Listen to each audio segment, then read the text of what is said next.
Just the one on target tonight from Newcastle. Arsenal with so many more passes in the final third and much more of the ball as well tonight. Double the touches in the opposition box, but they just couldn't make it count. And Newcastle held firm for a sixth consecutive clean sheet. And Arsenal's record of scoring every game this season has gone. You sense as well, though, Les, a little bit of frustration on his part that they weren't able to create more themselves and show us there is some quality in that Newcastle team going forward. And I think from the start of the game, that's what we thought they were going to do. We expected Arsenal to start quick. We expected Newcastle to defend, but we expected them to catch them on the counter. And to be honest, at no stage did we feel they did that. You know, the quality of the ball up to the front man, the quality of the ball to the wide man, just wasn't there. But what I will say is every single one of those Newcastle players went to the welfare for Eddie tonight. And you know, the wing backs they work back, the wingers work back to help the full-backs. And as he said, every time Saka picked up the ball, Martinelli picked up the ball, it was 3 players on them. So to get back there and then to get back up the other end of the pitch was always going to be a tough task for them. And that's where their quality failed a little bit, especially in the second half. It was almost like attack versus defence. Was it lack of quality, Paul, do you think? Or was it about the intent from Newcastle in possession? It's hard, really, because 3 or 4 days ago, they're playing Leeds at home and they've got to win that game. So all their training's about attack, attack, attack. Then they come off the pitch, have a day's rest, and it's bang, we're playing against the best team in the country at the moment with the best home record, and we've got to defend. It's so hard to defend and then get up the other end and score goals. You know, whoever gets that, and probably Man City are the only ones, and sometimes they're Achilles' heels at the back. I thought they did well. I'm with Les. It's just their final pass. I think if they were more clinical and took time on their fight, and even been more stronger. I think there was a couple of times I thought they were quite weak where they could have held it up and they were getting brushed off the ball. But yeah, I mean, I watched them get beat at Liverpool 2-1 when Liverpool scored in 98th minute. Since then, they haven't lost away from home. I think it's a great point. You know, Arsenal got to learn how to play against 10 behind the ball because that's the respect they've earned. Well, you saw the frustration from Arsenal's spillover, didn't you, with that late penalty shout? Yeah. Eddie says no chance. Yeah, I can't make a case for it, if I'm being honest. I mean, it's drilled in.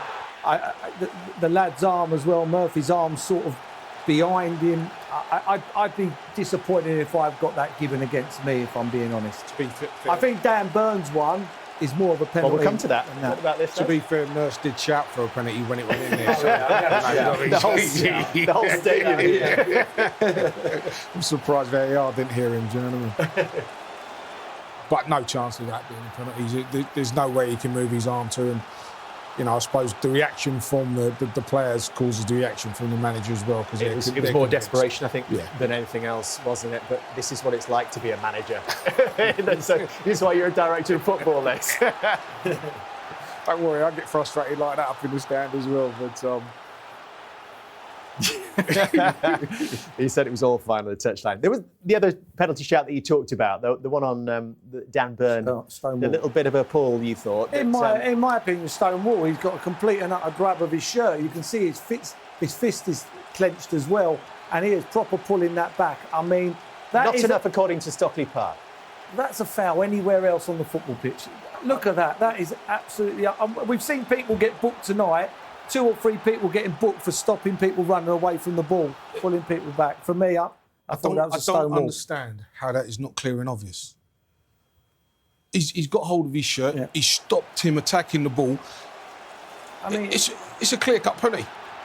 It's a clear-cut penalty. He's got hold of his shirt. I mean, I've seen them say it depends how long he's got hold of the shirt for, but... Is that one of the muddiest areas still in officiating? The tangle that we see every time a set piece comes in, a wide free kick, a corner? I think if players are bumping into each other and we see them get their arms around and sometimes it's a little bit clumsy. But when you've got hold of someone's shirt and you can see it as clear as day and you know, it's stretching, it's a penalty. You know, and when you're seeing it, there's no way we're looking at it and saying that's not a penalty. And that's where I think the people in Stockley Park, in the van, wherever they are, have... I don't want to use the word clue, but they haven't got an understanding of the game.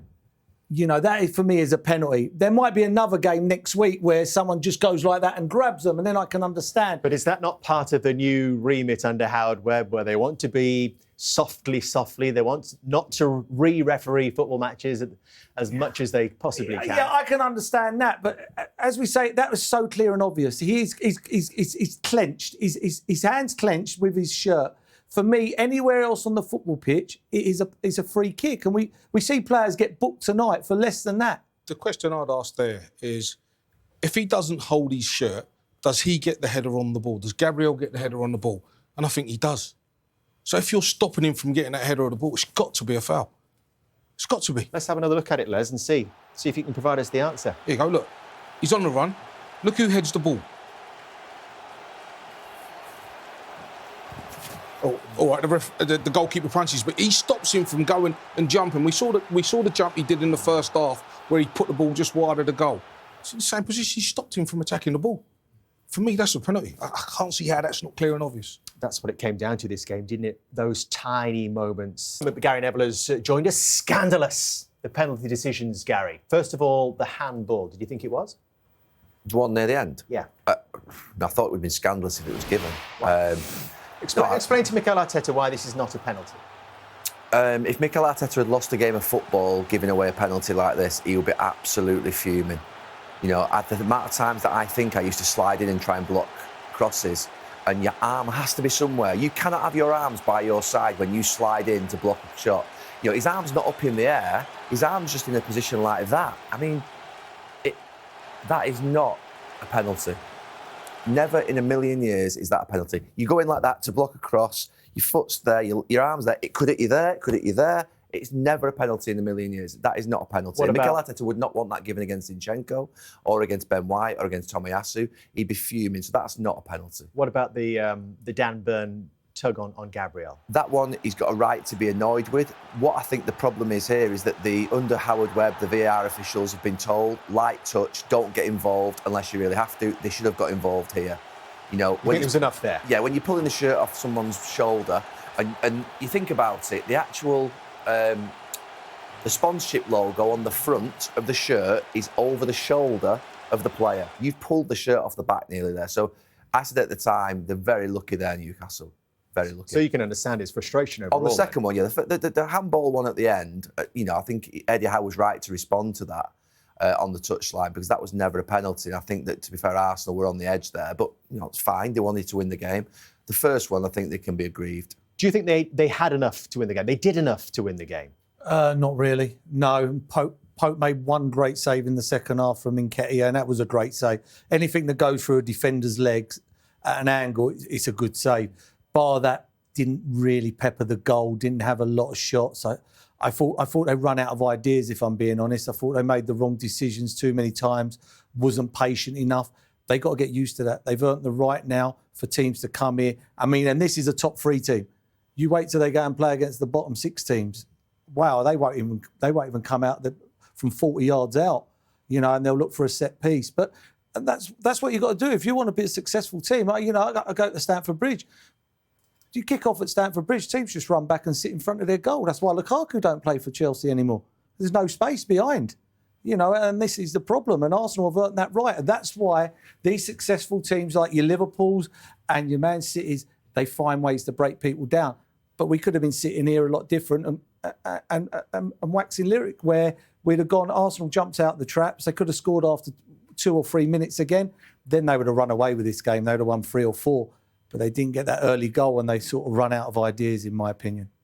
Yeah, I think it was stalemate at the end because Arsenal...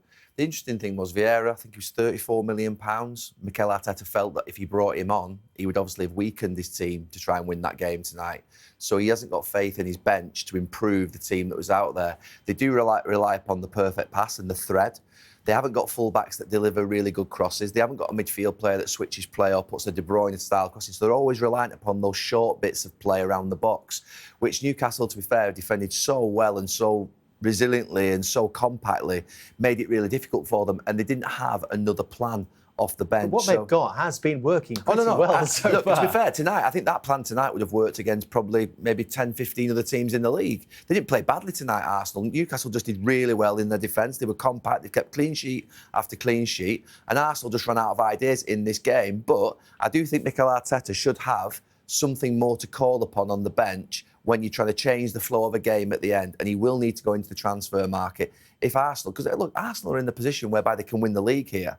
So when are they going to be in that position again? You don't know when you're going to be in that position again. So can the Arsenal board, can the Arsenal owners find those 2 players that can come off the bench, that can maybe even improve the first 11, that would bolster Arsenal's chances of winning that game and turning it from 1 into 3 points? Because, look, there's how many games left have they got now? 21 games still to go. They're going to have a lot more of those, as you've just said, where they're going to be basically up against it. They might be 1-0 down, need 2 goals. That's going to happen as well. So they need something off the bench for Mikel Arteta to be able to go and get. Do you think that is the kind of conversation they're going to be having right now, especially brought on by the absence of Gabriel Jesus for we're not sure how long? Yeah, and that's the point I was going to make. When you look at Jesus in this side, what he does when he gets on the ball and he takes people on and he gets into those boxes, into the box and causes a problem, they didn't quite have that today. And Nketiah tried on a few occasions, and as Paul said, had that one shot. But they're going to need to do something a little bit different. You talk about the wing-backs crossing the ball. I think you cross the ball, you ain't got no one to cross to when you're, as an Arsenal centre-forward. There's no one to cross to. So they have to try and work it the way they have tried to work it today to try and get opportunities. The players now are conditioned to continue to do the same things. That's what they're told. I think maybe a few years ago you might have said, try something different. That's why I was urging Zinchenko. Zinchenko plays a brilliant position for Arsenal. He blocks counter-attacks, he keeps possession for them, he sustains attacks. But could he have been that extra player forward on that left-hand side that made it maybe a little bit different for, say, Trippier with Martinelli? Could they have done something different within the sort of game, within the structure that they had? Could Saka have maybe gone and played closer to his centre-forward maybe for 5 minutes? Could then Martinelli have gone something different that I think they could have maybe done? I think maybe even just change sides. Yeah. Because they were doubling up all the time. The 2 wingers, because they're doubling up, when they go down the wing, they're always coming back on themselves. So the doubling up man has got to stay there. Now, if you swap sides, he's going to go down the wing. Now, the doubling up man don't come into the equation because you're not cutting back. You're going that way. Pep does that sometimes with Foden. He brings him onto the left, doesn't he, so he can go down the left-hand side. You're right. He takes out the doubling Just do something that changes it. It is only the 3rd time this season they've dropped points. Yeah. Arsenal. Oh, well, that's how good they've been. But do you agree with Gary's general point that possibly to take that final step, they need something else going forward? 100%. They need at least 2 players. As you said tonight, they run out of ideas and they've got nobody to come on. They've got a lad who's £34 million. They haven't brought him on. You know, in the end, when push comes to shove, you're better off not losing the game, which they never. You know, if you all of a sudden put another player on and all of a sudden you attack, you know, they would have been. I know Newcastle didn't pick the right pass, but you've got Sam Maximus, you've got pace on the counter-attack. You don't want to lose the game. You know, I've seen Arsenal here many a time in a game like this where they've dominated and you come off the pitch scratching your head, you've lost 1-0. Yeah. That's another point. Eddie Howe changed his front 3, Murphy, Sam Maximan and Wood, and Mikel Arteta couldn't. He didn't have that luxury. I'm just thinking, could you have done something like, you know, I just think about Pep, and I know he's learnt a lot off Pep. Do you just take off one of your centre-halves or push one of your centre-halves up and cause a problem? Just do something different, you know, instead of just trying to play. Get the ball into him and get the pieces in and around. The manager. Exactly. Just get something in and around him. Just do something different. And they didn't do that They need to do something, didn't they? They needed to interfere with the stalemate. You know, if it's going nowhere a game and the pressure's on you to win, you have to do something either off the side of the pitch with the manager or on the pitch to interfere with that. Just don't think Arsenal tonight, and I don't think they played badly at all. I think they played quite well in the game. They could have won. They've been brilliant all season. They just didn't interfere with Newcastle, who just got quite stable and structured. You know, they were compact and did really well defensively. They just didn't disrupt them enough.